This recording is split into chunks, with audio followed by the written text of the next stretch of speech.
Hey, this is Will Cooper. I'm here at the Vice offices in Brooklyn, New York. Nunavut is Canada's youngest territory, but it also suffers from incredibly high rates in suicide and crime. Many people think this is a result of the fact that the country is consuming an incredible amount of alcohol, which is crazy considering it's banned in 95% of its area. We went to this new territory to find out if Prohibition is helping or hurting it.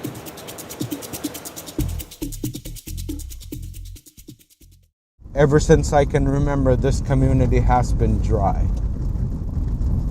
So when I was young, it was such a huge high to try and get booze.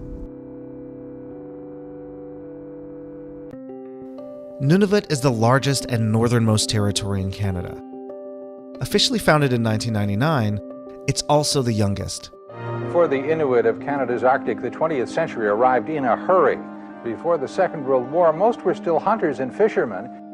It's only been 2 generations since Canada's stewardship forced the Inuit people from their traditional semi-nomadic way of life into a modern sedentary one. But while the introduction of things like heated homes, standardized education, and healthcare seem to have made everyday life more convenient, Canada's history in the Arctic is mired in tragedy, and the traumatic effects of residential schools and forced relocations are still being felt. Today, Nunavut is in a state of social crisis. Crime rates are 4 times the national average, and the rates of suicide and homicide are over 10 times higher than the rest of Canada. If you ask people here what the driving force of the problem is, a lot of them will tell you: alcohol. In fact, the literal translation of the Inuktitut word for alcohol is bad water. In some parts of the territory, 95% of police calls are alcohol-related. So while the current conservative government reasserts Arctic sovereignty to exploit the wealth of resources in the Arctic, the people who have been living in and safeguarding the land for thousands of years are experiencing an epidemic of violence and crime that until now has largely been ignored. It's a beautiful town, but it's a clash between technology, internet, iPhones, and traditional ways. The worst time in the States, when there was prohibition, alcohol was flowing everywhere and everybody wanted some. And it makes it like what's prohibited is attractive. Same thing here. It's creating also a black market. Bootleggers will take advantage of, instead of having a shop which the revenues could come back to the community. If you're really alcoholic, you'll still drink your 60 every day, but you'll have more money in your pocket and you need that money to go do groceries. I don't blame the bootleggers, I blame the system. There would be no bootleggers if it would be legal.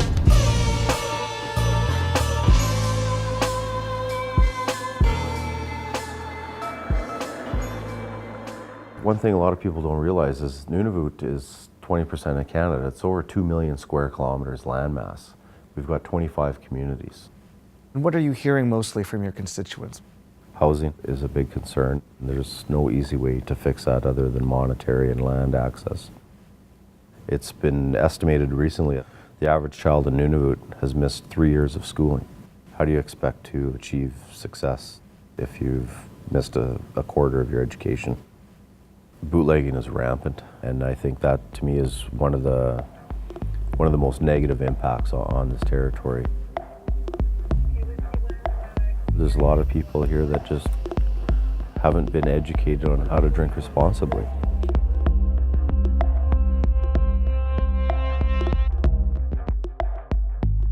Jim Bell is one of the more outspoken people we met. He's the editor of Nunatsiaq News, and he's been a journalist in Nunavut for over 2 decades. After division in 1999, nobody bothered to look at the crime rate and look at the increasing numbers of people who were flowing into the court system and say, maybe we need more correctional center space in the new territory. The rate of violent crime in Nunavut is higher than the rate of property crime.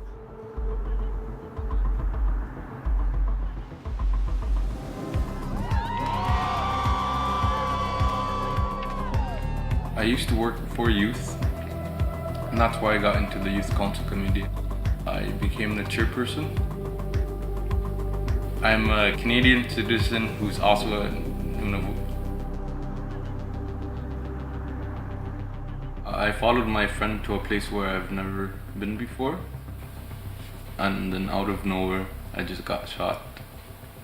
I was shot with a .30-30 long rifle. So I got shot in through here and then out through that. Just one little turn and it would have killed me right away.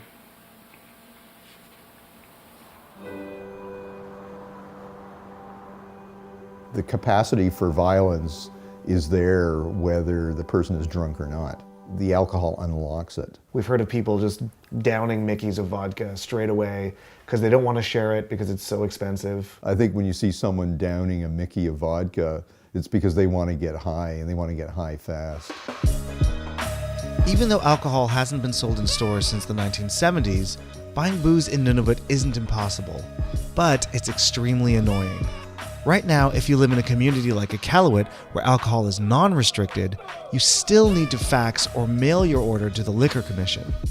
Now, booze selection within Nunavut is pretty limited, and because of the EU seal ban, there's a reciprocal ban on European booze. So if you want something weird and exotic like a French wine, you first need to go to City Hall to obtain an import permit, and then wait for your booze to come in from Rankin Inlet, Montreal, or Ottawa by plane or boat.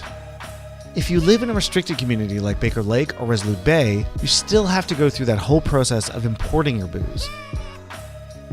But not before you get the approval of a panel of elected community members that form the local alcohol education committee. Now these guys can set the limits on the size of your order, or even deny your application if they don't think you're responsible enough to drink. Finally, in prohibited communities like Pangerton, it's completely illegal to import, purchase, or consume any amount of alcohol. This creates a lucrative opportunity: bootlegging. A bootlegger can buy a $100 bottle of vodka from Iqaluit, bring it to Pang, and sell it for up to $600. This booze scarcity and the lack of responsible drinking experience creates a culture of heavy alcohol consumption and the heap of social problems that come with it. Could you give me a profile of a bootlegger?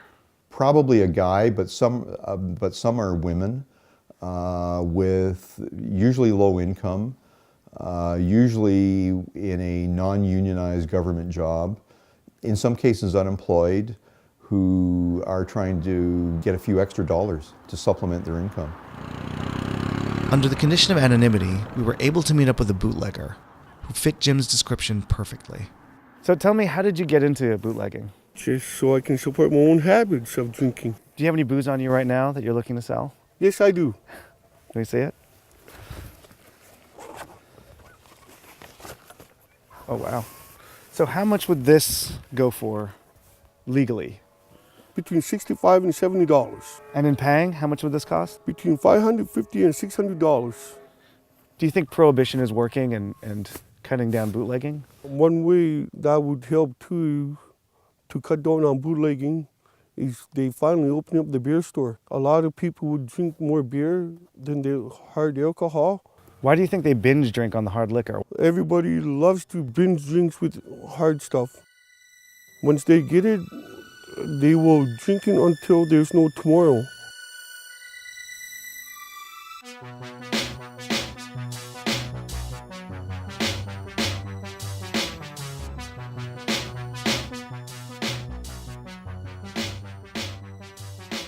There is still a lot of concern about increasing accessibility to alcohol in the territory and the dangers that may present.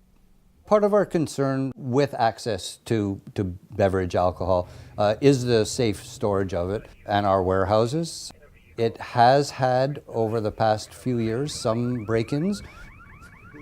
Some kids, 5 or 6 years old, were able to get into the building. I think they got in through the front door because it was a tiny little opening there. And the motion sensors were set too high. So they were playing in there for several hours. They finally came out of the liquor warehouse, and a couple of guys about 4 in the morning saw them and made them go back in and open the door for them.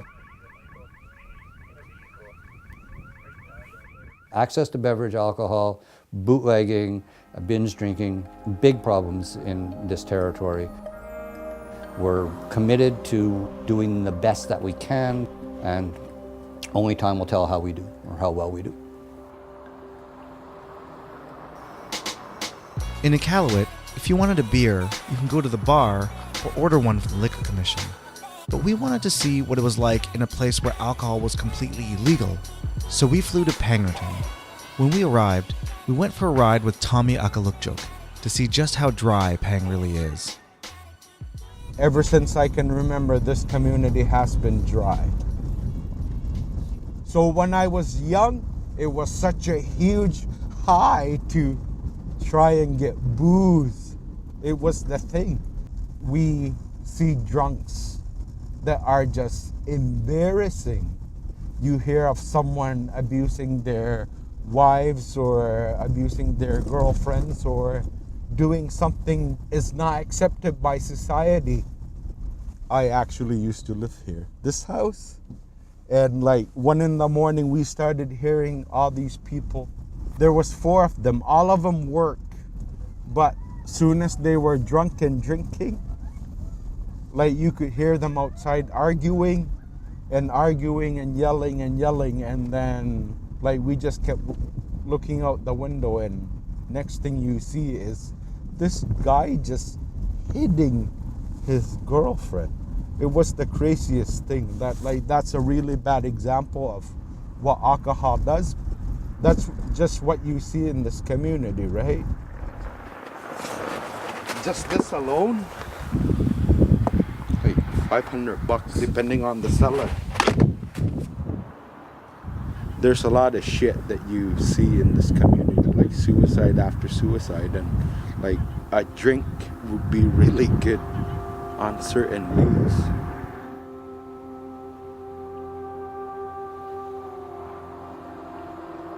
How has alcohol changed in Pangnirtung, and what effect has that had on people? Tabungakatale pinnajaviutilaussamamata inui akuni. Nuna taalotta taubunga. Ima inuisutullu innaillu katingatiaonnakattalaussamagaluangata. Kisiani tamanna pijaublialottillugu inu katiginninga ungasitsaqattautivalliasimayo. Taimaalli imialoqaqiaqanginninga atuutiqattugillaqattaqa. My parents' age group, that peer group, who were just coming off of living in the settlements and moving here where anything goes, was scary for many of us who were little. Why was it scary? What did you see that was so scary? Lots of anger, fighting, sleepless nights, waking up to no more food. And what was that like for you as a child who'd grown up through the chaos? That drove me to the complete opposite of I'll never have a drink. But I went a little bit too extreme. That didn't introduce the next generation to healthy drinking.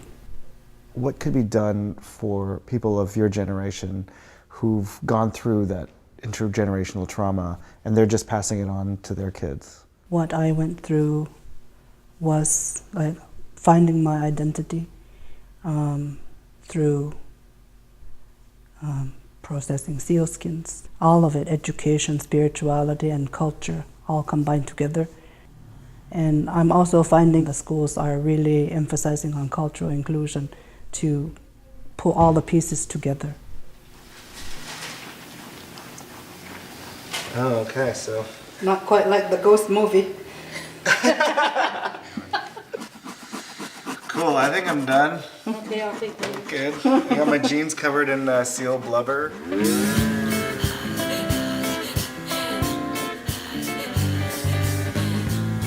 When we got back to Iqaluit, we went out onto the land to meet with artist and activist Lakaluk Bathory. During the colonial period, Inuit weren't given too many choices. The police and the church and the Hudson's Bay Company made sure that they kept rank. When the communities actually formed and came together, white people were at a higher level, and Inuit had to, keep that sense of intimidation for the relationships to work. In education, a lot of people talk about the transient nature of the teachers that come through, which is a huge problem. I have stories of teachers who have come fresh from college down south to a community and not realizing that the kids don't speak English as a first language. I think it's hard to ignore the epidemic of suicide that's here. It's so bad in my own neighborhood. When I look out my living room window, I can see a house where there's a murder-suicide, and in front of that, there's a house where the father committed suicide just a few weeks ago. Why is this happening? There's so much trauma that people have inflicted upon themselves within their own families that has to do with that deep anger, you know, that alienation from how they're supposed to feel. I think now we have, because of certain studies that have been done, we have a better idea of what is associated with suicide and what is not. Can you talk about the symptoms? Yeah, one of the symptoms is an intense fear of abandonment. And you can see that in the way that people react to the breakdown in relationships. A relationship breaks down, you're abandoned, and you react to it by threatening to kill yourself or by doing a homicide. So it means that we need more mental health services and more diagnosis as well. A lot of young people are clearly in emotional distress, especially young people who have grown up in turbulent families with lots of problems. They'll tend to inherit those problems. Do you think there's a willful ignorance by the Canadian government, sort of?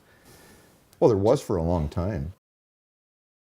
15 Inuit students visited the Ontario Science Centre today with their Toronto friends. The Inuit like best something they could work, like these ancient musical instruments.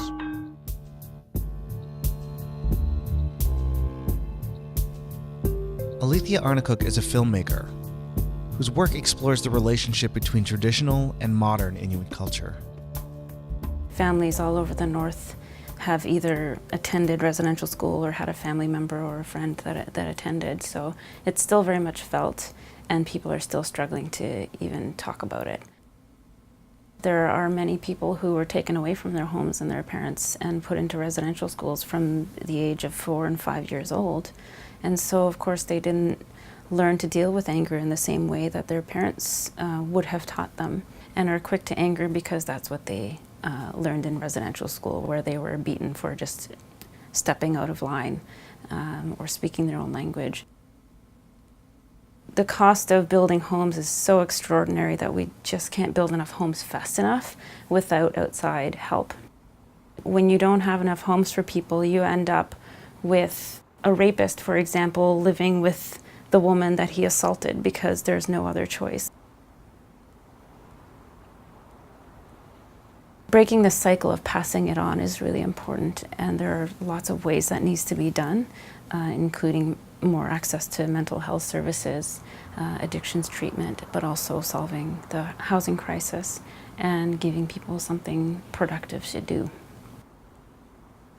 One of the art history classes I took showed a whole bunch of paintings of people just drunk and passed out in the streets. These awful scenes in England.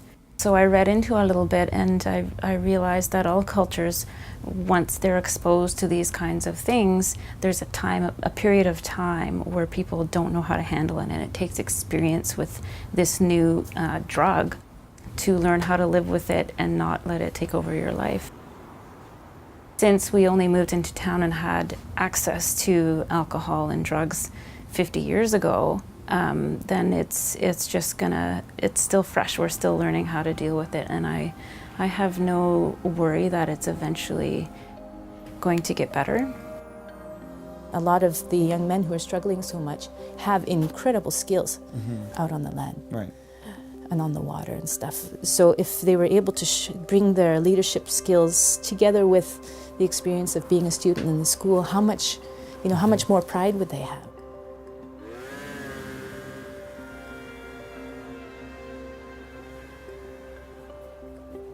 Last year, the Iqaluit RCMP responded to over 8,000 calls. This is in a city with a population of just over 6,000 people. How many of the calls that you answer here have to do with alcohol? I couldn't give you exact numbers, but certainly the bigger portion of them are alcohol related. Whether or not the initial incident that led this person to be on conditions was alcohol related, or speaking of alcohol related, maybe we need to deal with this first. Oh.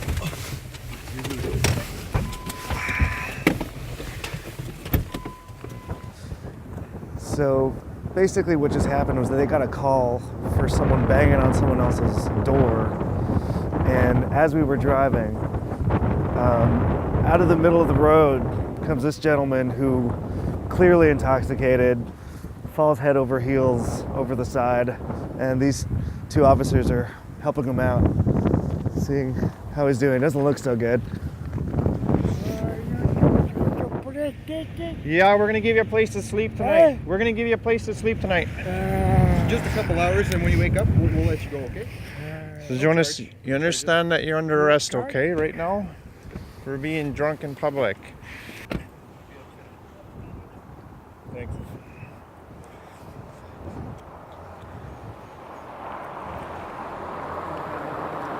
It's another victim of alcohol. Tonight we're just saving him from himself. There is responsible drinking in Iqaluit. There's people, not everybody leaving the bar is stumbling out of it. So, but I tend to see that the problems are where individuals aren't able to have a few drinks, where you get together, where there's a party, and the bottle has to be empty before the party's over. I think that's the bigger issue. Is not that they can't handle. I don't think I could drink a 40 of vodka and be any better off than anybody else. So.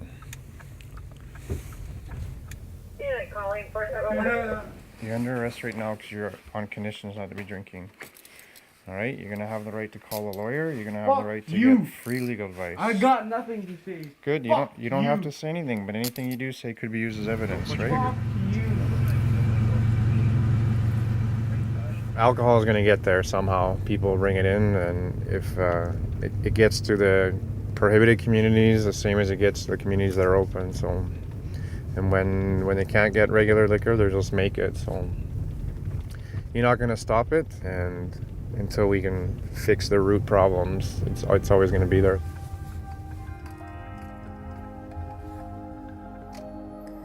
What is it that gives you hope about the future of Nunavut? What I really hope for is that especially the young people can feel empowered to create themselves. We need help to help ourselves. And the healing has to come from returning to our own culture and language and making sure that that stays strong.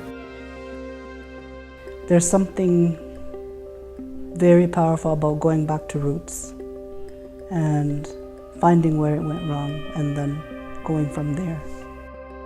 What Nunavut will look like in the year 2060, I think there will be a better developed economy, better educated and less traumatized people. When the liquor store actually opens here in Iqaluit, would you stop bootlegging? Yes, because there will be beer around for me to have. With a beer and wine store likely to open in Iqaluit soon, and so many influential leaders in the territory pushing things forward, we're hopeful for the future of Nunavut. But it's still unclear if things are going to get worse before they get better.